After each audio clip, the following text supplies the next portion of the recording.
E aí, meu amigo produtor, minha amiga produtora rural, estamos aqui mais um dia produzindo conteúdo de qualidade para vocês aqui no canal VetBR Saúde Animal. Então já segue a gente aí, deixa o seu like, comenta aí se você for com alguma dúvida, tem alguma sugestão de assunto, algum assunto que você queria que a gente abordasse aqui dentro da pecuária. Fica à vontade, tá? Para sugerir, para perguntar. Estamos aqui para elucidar e tirar todas as dúvidas que estiverem, tá bom? Então hoje a gente vai falar de doenças infecto-contagiosas e parasitárias. Eu não vou entrar em cada doença, profundamente, porque a gente ia ficar muito tempo gravando esse vídeo aqui, produzindo esse conteúdo para vocês que estão assistindo aí agora. Então eu vou citar algumas doenças, infecto-contagiosas e parasitárias dentro da pecuária.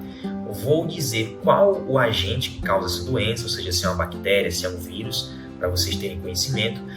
Quais são os sinais clínicos, como é que essa doença é transmitida, quais são os principais sinais clínicos, se existe uma vacina para prevenir essa doença, ou mesmo se tem um tratamento caso o animal ele já tenha a doença. Então a gente vai falar dessa forma, de forma resumida de cada uma, para vocês entenderem aí e ficarem atentos, tá certo? Então a primeira doença é a brucelose. Vocês já ouviram falar na brucelose?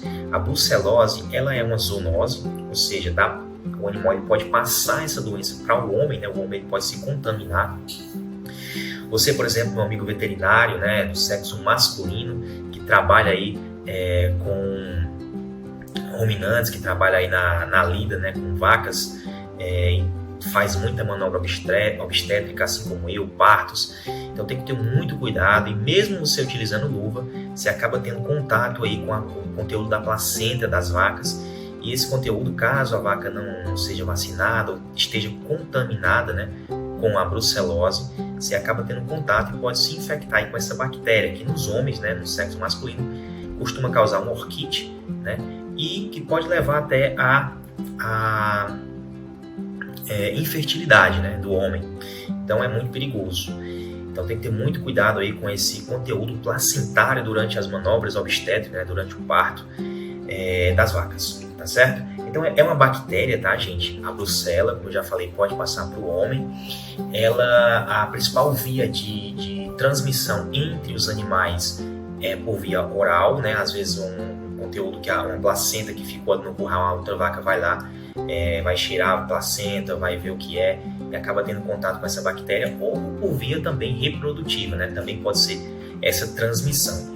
Os principais sinais clínicos são aborto, o proprietário, o pecuarista, a pecuarista, ela começa a notar aí o nascimento, de animais de aborto, animal que não estava no tempo ainda de nascer, ou natimortos, animais que já nascem sem vida, e também animais que acabam nascendo, porém muito fracos, Isso é um sinal clínico bem comum aí da brucelose, tá certo? Então existe vacina, tá, para a brucelose, que o veterinário ele pode estar fazendo na sua propriedade, porém não existe tratamento. Caso o animal ele já esteja contaminado, já esteja com a doença, não existe um tratamento. Esse animal é um animal de descarte, tá, gente? Agora, outra doença, a mastite. Aí eu pergunto a vocês, a mastite, ela é infecto-contagiosa? E a resposta é a seguinte, depende. Depende, porque a mastite ela pode ser causada por vários agentes, bactérias, vírus, algas, fungos, ou mesmo pode até nem ser causada por um agente, Pode ser simplesmente um trauma, que acabou lesionando ali o úbere do animal, da vaca, e acabou causando uma mastite. Então, ela pode sim, diante de alguns quadros, alguns agentes como bactérias, ser uma doença que pode se alastrar, para os outros animais dentro da propriedade, principalmente a mastite subclínica. Então, quando se trata de alguns agentes, é preciso ter cuidado, para essa mastite ela não se alastrar e o produtor rural acabar tendo prejuízo, tanto com os casos clínicos como com os casos subclínicos. A diferença é que aquele caso clínico, a vaca ela vai ter um sintoma clínico, seja alteração no leite, seja um sinal sistêmico, febre. Já no caso subclínico, ela não vai ter uma alteração visível, mas vai ter uma perda, na produção, ou seja, vai tirar dinheiro do bolso do produtor rural. É uma doença que pode ser transmitida, como eu falei, de várias formas, depende do agente, Os sinais clínicos aí são bem variados também, depende da mastite, depende do grau da mastite. Existe já hoje no mercado algumas vacinas bem eficientes, né, para mastite, e tem tratamento na maioria das vezes. Algumas bactérias acabam sendo muito severas e aí às vezes a gente acaba tendo que descartar o animal, mas na maioria das vezes existe um tratamento. Tuberculose, a tuberculose que também é uma zoonose, certo? Apesar da bactéria que causa tuberculose em humano ser diferente, a espécie, né, da bactéria que causa tuberculose no bovino,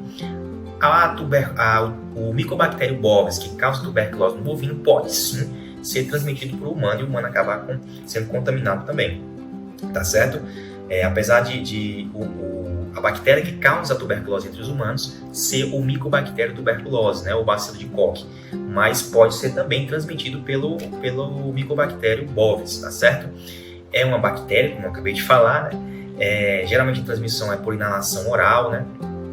Causa perda de peso, lesões em órgãos de cavidade abdominal, principalmente quando a gente está lidando com tuberculose miliar, que é uma tuberculose que afeta os linfonodos do corpo, né, do animal, do organismo, principalmente a cadeia mesentérica, que são os linfonodos ali do intestino. E quando você vai fazer a necrópsia desse animal, a gente sabe que não tem tratamento, né? Nem existe vacina também, não existe nem vacina, nem tratamento.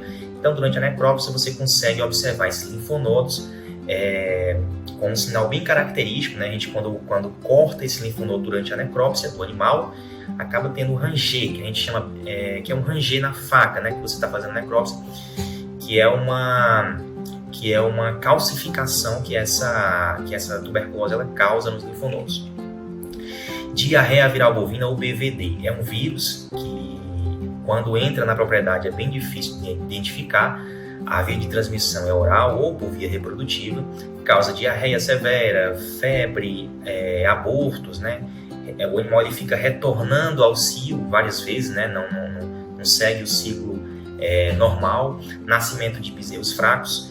Existem vacinas muito boas no mercado, porém não tem tratamento. E aqui o principal é você identificar o que a gente chama de animais PI, que são os animais persistentemente infectados que ficam transmitindo aí a doença na propriedade, né? Então, identificando esse PI, ele precisa ser eliminado para você retirar essa doença, né, da propriedade e principalmente vacinar os animais, tá certo? Então, IBR ou rinotraqueite infecciosa bovina também é um vírus, certo? A via de transmissão é através de inalação ou pela via reprodutiva. Causa aborto, causa tosse, além do aborto, tem um sinal respiratório no animal, é uma infecção, um vírus que também causa aí uma infecção ocular, né? Causa uma infecção secundária ocular, e também infecções genitais, tá certo?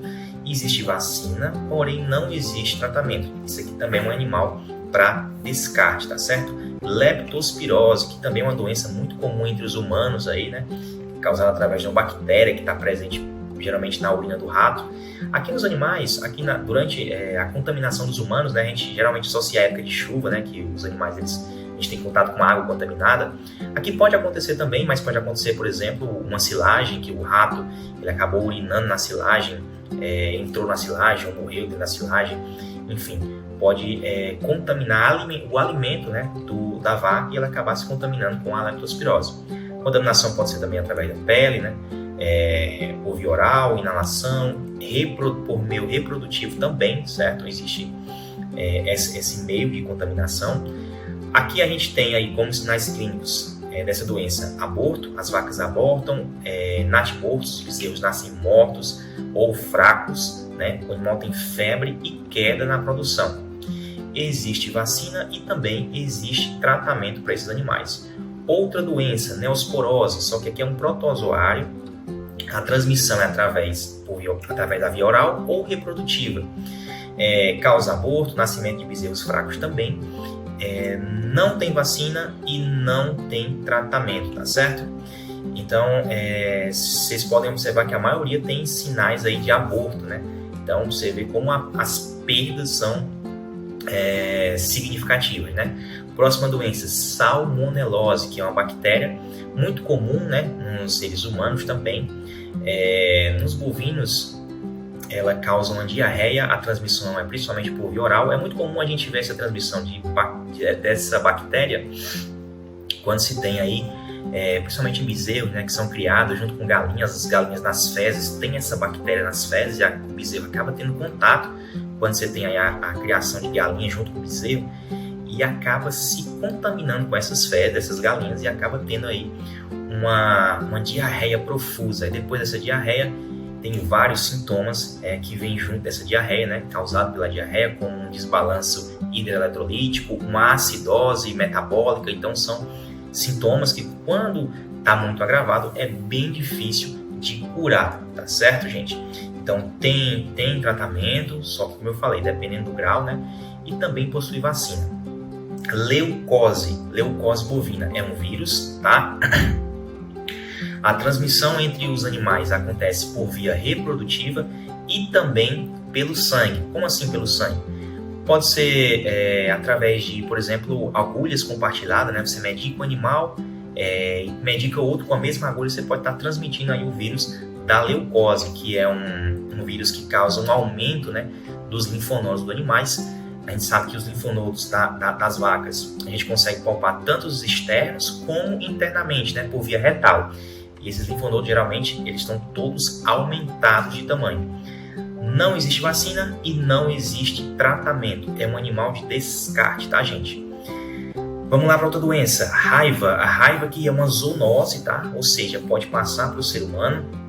E assim como nos animais, no ser humano também não existe uma cura, né? A gente tem aí 2 casos, se eu não me engano, de pessoas que conseguiram se curar no mundo, né? Parece que um aqui no Brasil acabaram ficando com uma sequela, porém conseguiram se curar desse vírus, mas só tem 2 casos.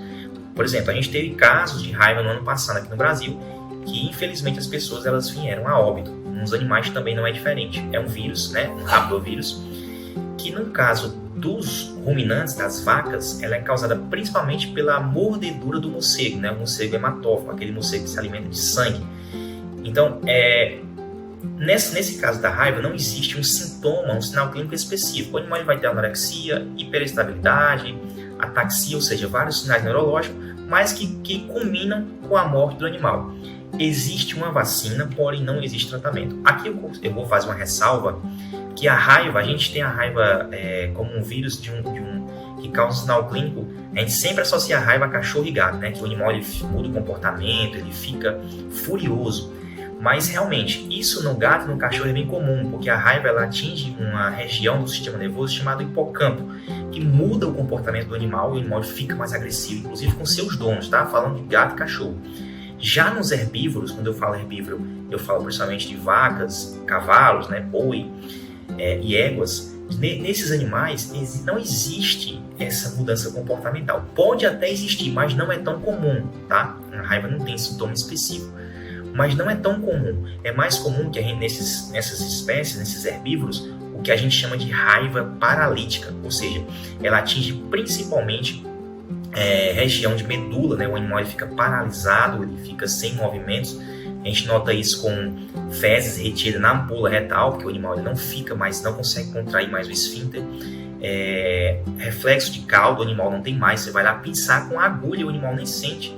Então a gente chama de raiva paralítica. É o que geralmente acontece aí nos herbívoros. Então tem que ter muito cuidado, porque você geralmente não tem essa mudança de comportamento, porém você tem um vírus sendo transmitido ali, caso você não tenha cuidado, para você do mesmo jeito que um cachorro pode transmitir. O vírus ele tem um tropismo, ou seja, ele tem uma preferência que está sempre na saliva. Nesse caso, aqui o sangue ele é menos perigoso para você do que a saliva. Tá? A saliva ela é mais perigosa. Se você tiver contato com um bovino, o mesmo perigo que você teria de pegar de um cachorro a doença, você também tem de pegar de um bovino. Se você suspeita de raiva, tá?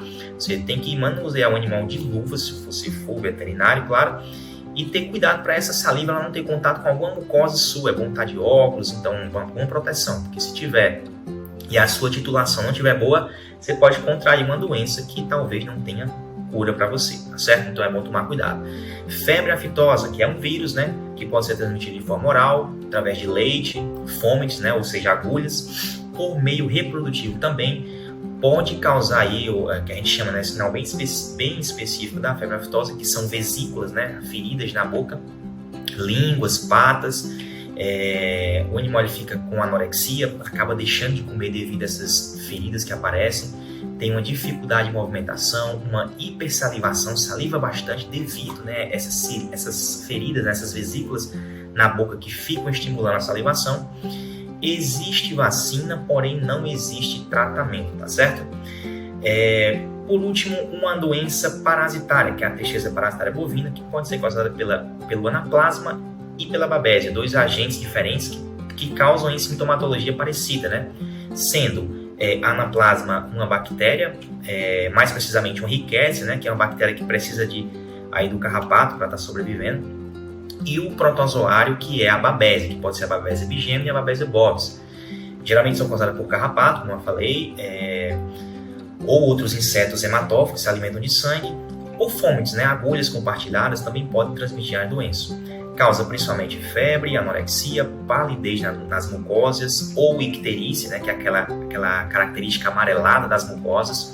Pode causar hemoglobinúria, né? Ou seja, o animal começa a urinar aí com restos de sangue, né? A urina mais avermelhada. Redução da lactação, pode causar aborto e morte caso a anemia ela seja muito severa e não for tratada. Existem vacinas no mercado e existe também tratamento, tá certo? Essas vacinas podem ser fabricadas hoje em dia também pelo veterinário, certo? É uma forma de tratamento. Gente, essas são as doenças que eu queria deixar para vocês. Espero que tenha ficado bem claro aí. Falei de forma resumida, mas se ficou alguma dúvida, vocês podem entrar em contato, pode deixar o comentário, tá bom? Desejo a vocês aí uma boa semana, tudo de bom para vocês. Qualquer dúvida, pode falar com a gente, tá certo? VetBR, aqui além de medicação, a gente distribui informação para você, tá certo? Um grande abraço!